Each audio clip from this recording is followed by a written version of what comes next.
নমস্কার, কেমন আছেন সবাই? ব্ল্যাক বাই পূর্ণিমা চ্যানেলে আপনাদেরকে স্বাগত। তো আজ ঘুম থেকে উঠতে অনেকটা দেরি হয়ে গেল। কদিন ধরে প্রচণ্ড কাজের চাপ ছিল। জন্মাষ্টমী পুজোর কারণে নানান রকম কাজ, সংসারে কাজের তো শেষ নেই। খুব কষ্ট হয়েছে, কদিন খুব পরিশ্রম হয়েছে। তো আজ আর অনেকটা দেরি করেই ঘুম থেকে উঠলাম। তো কদিন বৃষ্টি হয়েছে প্রচণ্ড, এখন দেখছি আজকে বাইরেটা প্রচুর রোদ উঠেছে। তো নিচে চলে এসেছি, গেটটা খুলে দিলাম।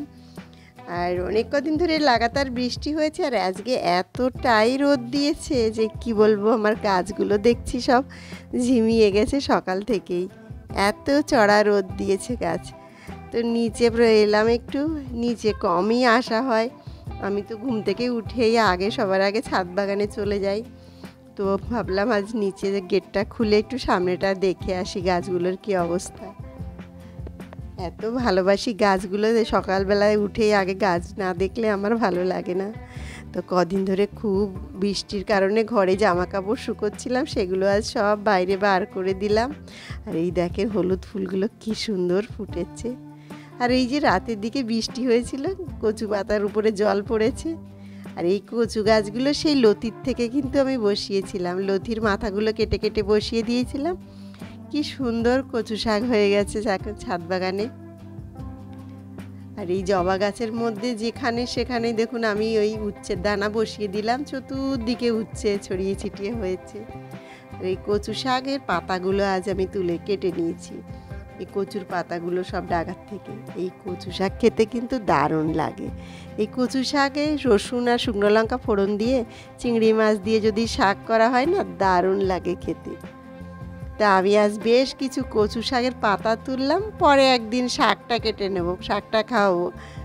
তা আজ দেখেন রোদে পুরো গাছগুলো ঝিমিয়ে গেছে।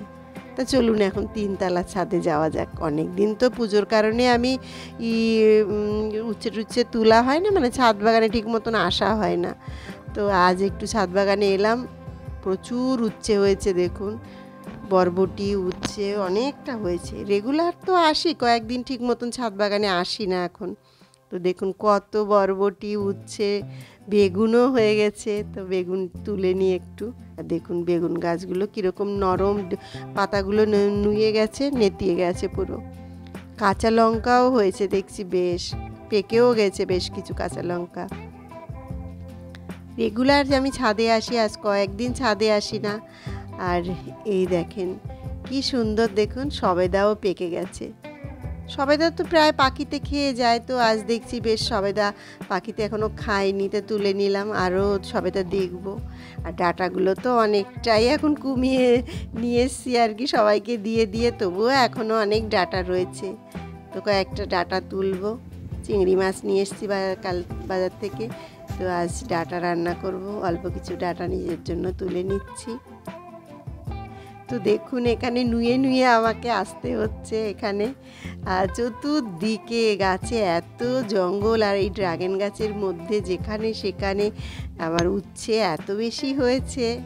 আর দেখুন এখানেও এখনো কত ডাঁটা, এই ডাঁটাগুলো খেতে কিন্তু খুব সুস্বাদু। আর এখানে তো কোনো অর্গানিক সার রয়েছে। আর আমি দেখুন ঢুকছি, পুরো এখান থেকে নুয়ে নুয়ে ঢুকতে হচ্ছে, একদম গাছে চেপে ধরেছে, মনেই হচ্ছে না এটা ছাদ বাগান, এত গাছ ছাদ বাগানে। আর আমার ছাদটা তো খুব একটা বড় না, ছোট ছাদ। আর এই পুরো ছাদে দেখুন এটা হচ্ছে ড্রাগনের ফুল ফুটেছে প্রথম। আর দেখুন আজ আকাশটা কি পরিষ্কার, নীল আকাশ, মনে হচ্ছে শরতের আকাশ আজ, দারুণ লাগছে। আর এটা হচ্ছে সেই কচু শাকের কালো কালো কচু, এই কালো কচুগুলো কিন্তু খেতে দারুণ লাগে। তো আমার এই ছাদের অর্ধেকটা জুড়েই রয়েছে দেখুন এই সবেদা গাছ, এই সবেদাটাও পেকেছে, এখান থেকেও সবেদাটা তুলে নিই। আর এই সবেদা গাছের বেশ কিছু ডাল ভাবছি কেটে দেব। যদি ডাল না কাটি তাহলে এতটা ঝোপালো হয়ে গেছে না, আর কি বলবো। আর এইটা হচ্ছে কচুর মুখী, এটা কিন্তু কচু শাক নয়, এটা মুখী কচু, যেটা বলে আমরা কচুর গাঁঠি বলি, মুখী কচু বলি, সেই কচু। আর এটা এটা আমার সেই বাতাবি লেবুগুলোও দেখছি বেশ বড় হয়ে গেছে। আর উচ্ছে দেখুন তুলেই যাচ্ছি, কত উচ্ছে হয়েছে। এক ঝুড়ি উচ্ছে তুললাম দেখুন। উচ্ছে, বেগুন, সবেদা, বরবটি, ডাঁটা। তো ছাদে এলে আমার প্রচুর সবজি, তুলতেও ভালো লাগে, মনটাও ভালো লাগে। তো এত রোদের কারণে না সব গাছগুলো দেখছি আজকে একটু ঢুলে গেছে। বৃষ্টিতে তো ওই লাগাতার মাটিটা একদম নরম ভিজা, মানে স্যাঁতসেঁতে হয়েছিল। আর আজকে দেখছি মানে একটু অন্যরা ঝিমিয়ে গেছে গাছগুলো। তো সব সবজিগুলো নিয়ে এখন নিচের দিকে যাই। অনেক তো সবজি তুললাম, নিয়ে এখন নিচে যাই।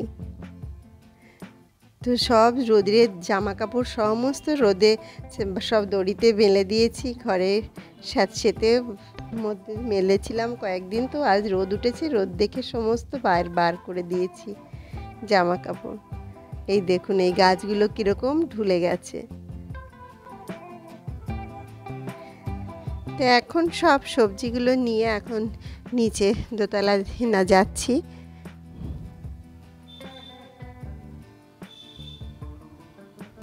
এখন বাজে বিকেল 4:30। তো আমি এখন মোমোতে এসেছি। এখান থেকে এখন chicken cheese pan fry momo নেব। তো আমার বাড়িতে এখন কিছু গেস্ট আসবে।